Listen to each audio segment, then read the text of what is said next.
Allô, Nissan? Hey, grosse tempête, hein? Hey, Karine, oui, je sais, les vilains bonhommes de neige sont de retour. Mais avec le Nissan Rogue à traction intégrale, c'est pas stressant. Exact, il est conçu et testé pour nos hivers. Oh, Karine, il y a un bonhomme dans le Rogue. Ah, c'est correct. J'ai allumé les sièges chauffants. Ah, bien joué, Karine.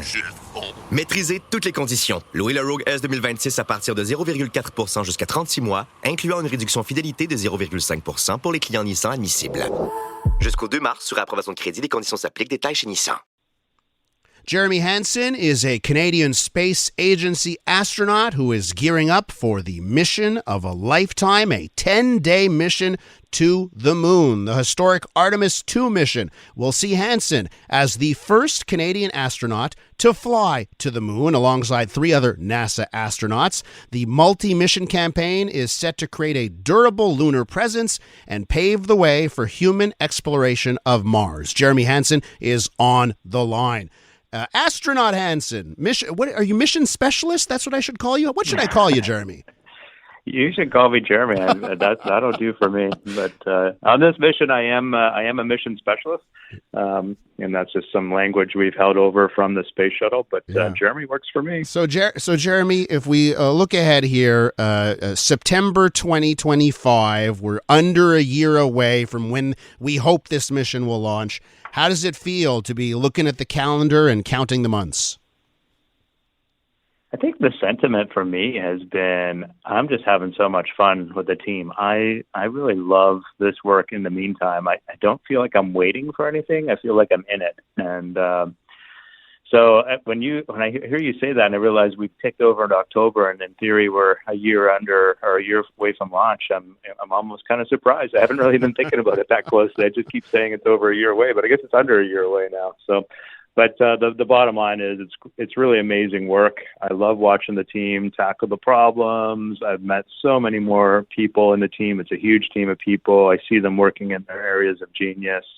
And it gets me fired up, and they're fired up. I love it. People are so excited. They wanted to work on a lunar program for all their lives, just like I have, and they're excited to be there, and they're creating amazing solutions. They'll have ripple effects all across society. It feels like a win for humanity in a time where there's some things that aren't in the win column. Well, let me tell you something, Jeremy. I agree. Like, nothing gives me more hope than when there's talk of moon missions, going to the Mars and all of that.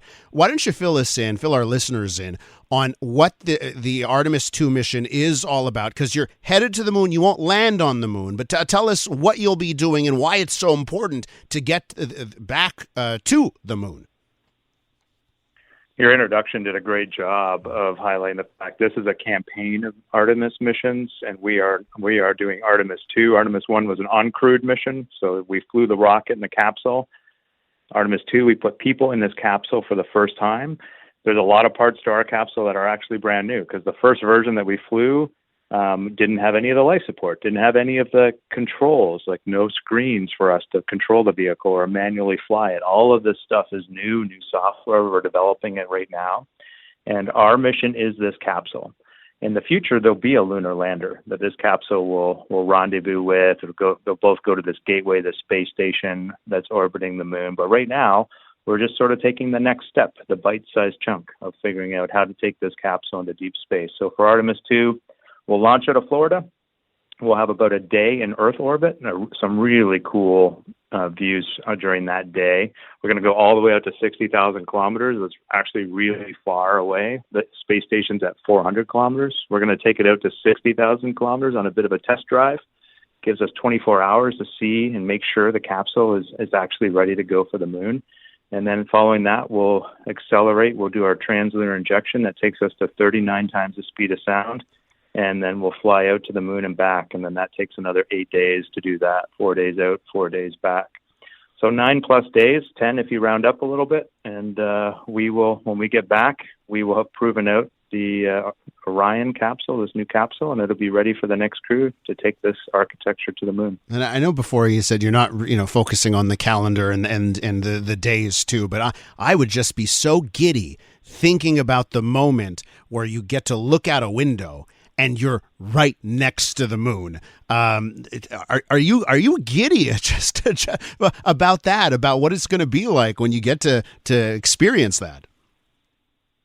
I have these moments in training where, I'm in a simulation, or I'm in the mock-up capsule, or I'm in my spacesuit, and I just have these momentary realizations of like, oh my gosh, like I'm really going to go do this, and I'm going to be looking out this window, and there'll be a moon and an Earth in the background.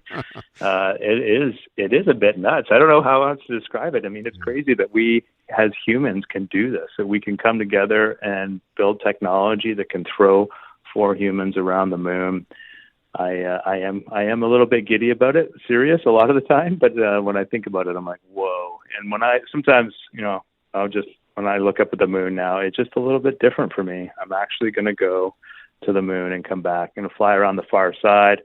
We'll be in, the communication shadow of the moon, if you will. We'll lose contact with Earth for probably about 45 minutes there as we fly around the far side of the moon. It's just going to be such a unique experience. We're with Jeremy Hansen, Canadian astronaut, who will be heading to the moon, hopefully as early as next September. So, Jeremy, amongst you and the rest of the crew, are you guys going to be fighting over the first person that gets to post a Earthrise selfie in history? Because that's something that hasn't been done. Like, the selfie wasn't around the last time we went to the moon.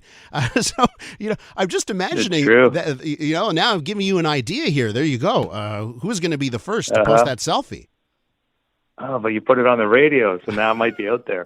A couple of things on that.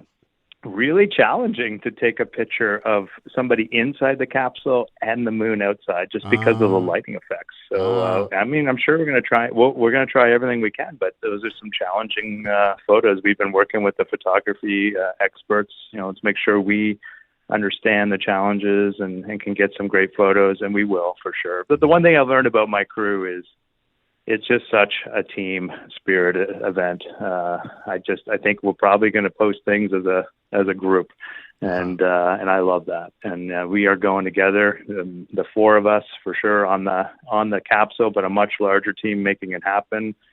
We've also, it's really interesting, we have 2 backups. So Jenny Gibbons is backing me up for the Canadian aspect of this, and then Andre Douglas has joined our team. He's the American backup, and so the 6 of us, work really closely together. In fact, we ask a lot of them. I've been sort of explaining to people, I really feel like Jenny's job is a lot harder than mine. She's got to learn everything I have to learn. She's got to be ready, actually mentally ready to do the job, because it could very well happen that Jenny flies on this mission. So she's got to have all her affairs in order, her family ready. She's got to be prepared to go, but, not thinking she's really going to go. Mm-hmm. And then because we want to leverage her talent, if she doesn't go, we have her training to be a Capcom, so she can help us while we're in space. We have her training to strap us into the vehicle on the launch pad. And so there's just a lot we ask of Jenny and Andre right now.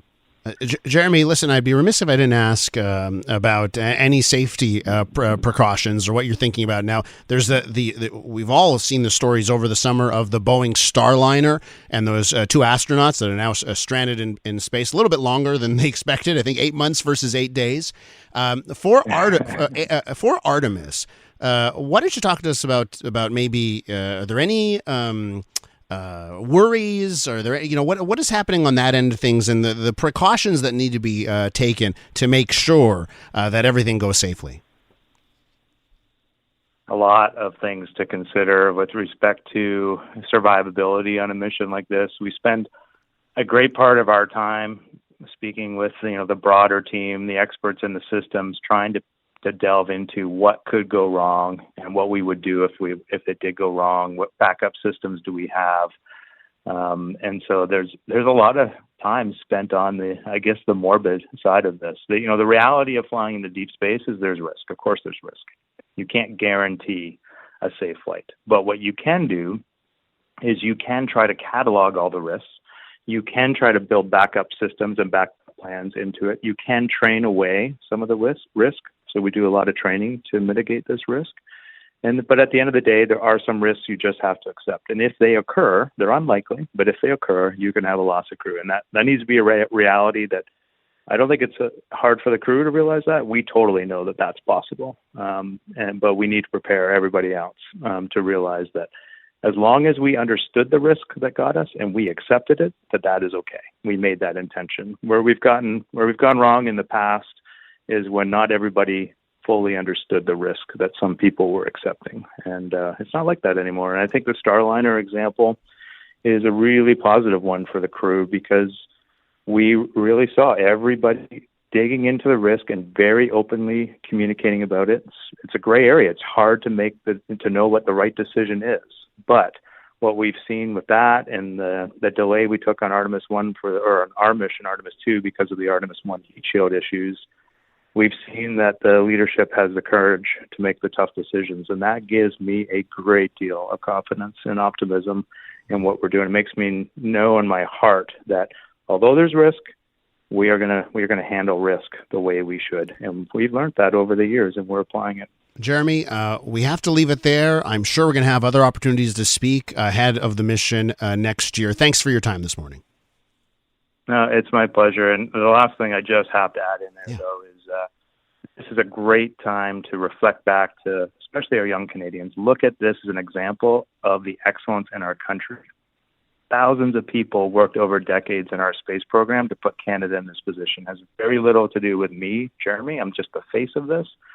This has to do with the excellence that's in our country, the innovative solutions that we create, and we need more of that. We need the genius of our youth going after the areas of passion that they have. So proud of Canada. Well, Jeremy, thanks for having me today. Jeremy, it's our pleasure, and I'll let you know over the weekend. I bought my 9-month-old son a space T-shirt, so I'm gearing him up to get involved in science and technology in space. Have a great day, Jeremy. Talk soon. Yeah, thank you. Take care. Mission specialist right there, Jeremy Hansen.